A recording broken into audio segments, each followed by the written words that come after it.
So we start with the lady at microphone number 1. Yes. Okay, hello. My name is Nele Boelens and I'm representing Nina Gulien and I'm here on behalf of JMA, the youth of Milieudefensie.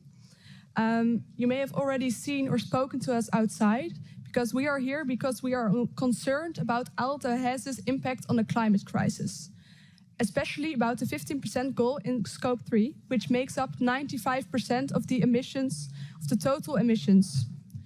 We heard about the plans that Mr. Muller mentioned for November, but we are concerned that it will not be enough.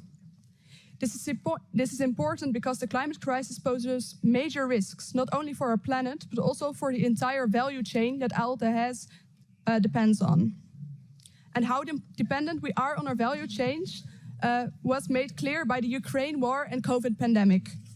But the recent IPCC report shows that that was nothing compared to the problems that climate change will cause.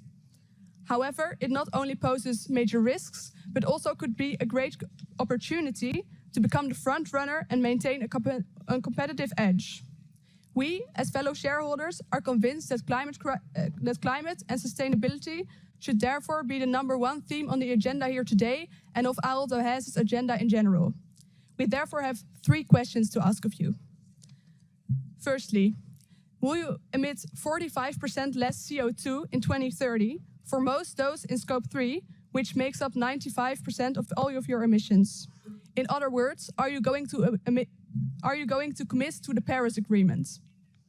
Secondly, are you taking into account the legal and financial risks that you are currently running by not setting climate plans quickly, concretely, or ambitiously enough?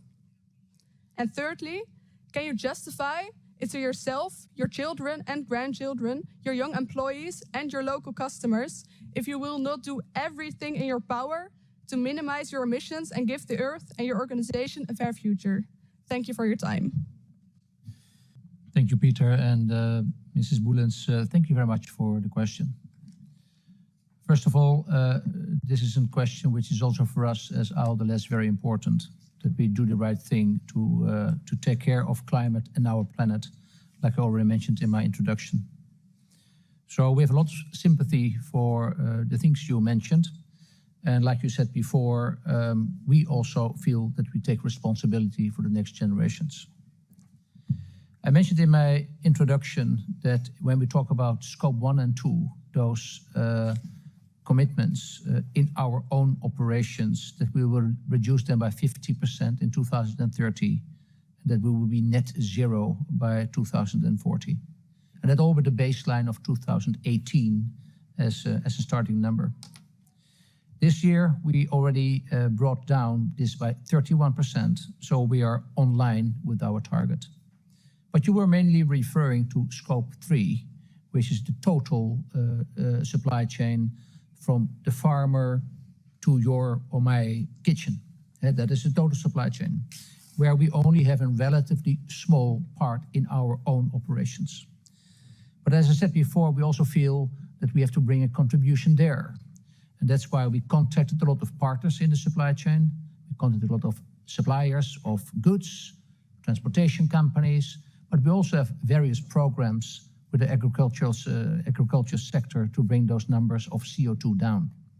So that's why we shared with you our target of 15% by 2030 reduction in the total supply chain. And it is a multiple amount of emission reduction compared to our own Scope 1 and 2, what we have our own control. This is all measured against the 2 degrees Celsius. And I mentioned that we will, based on the Paris Agreement and the IPCC reports, we're going to upgrade our ambition with the 1.5 degrees Celsius. And by the end of the year, we will come back to you and to everybody who would like to hear this and who's interested in this, to see what our ambitions are and how this will be formulated in a Scope 3 target. We also said that we will be in Scope 3 net zero by 2050. And I can tell you, we do a lot of work here, and a lot of those targets are now based on estimates, and we would like to now get very precise, scientifically precise, that we measure, that you can see how we calculate this We use the Science Based Target Initiative as one of the sources who is controlling those numbers. And like Shanna already mentioned, also for the non-financials, we are audited by PwC to make sure that we have the right numbers in our reporting.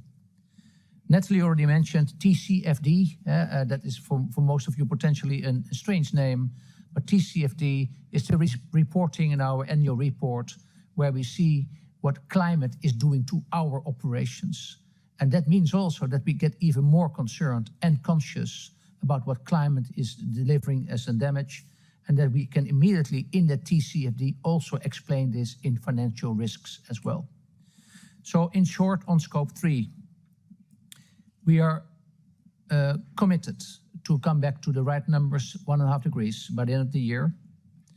We will do this on real data and data we get out of the total supply chain. It's very tough to get those data, suppliers, transportation companies, farmers, and these kind of things.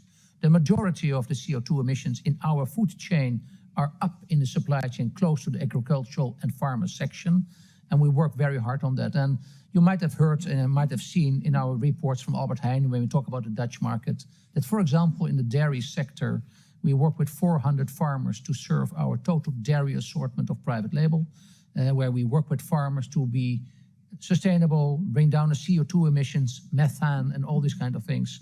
And we offer them also a better price for their milk, up to 5 cents more when they bring that sustainability degree. So we are, as you are, concerned about the climate developments. We will try our utmost best, also by the end of the year, when we know more about the estimates, when we can accelerate, we will do so. But at this moment, we know already that the 15% with the data we have now is very ambitious. So yes, we will take those financial burdens to do the right thing for the company and the right thing for the climate, and also the right thing for our children and grandchildren. And you might know that I'm also a father of 3 young adults. And also for them, it's very important that we take action. And myself, I'm in a role here with Ahold Delhaize to be in a position to take action together with my team. And we will do so, and we'll come back to you on scope 3 by the end of the year with more precise data, and if we can, with more ambition.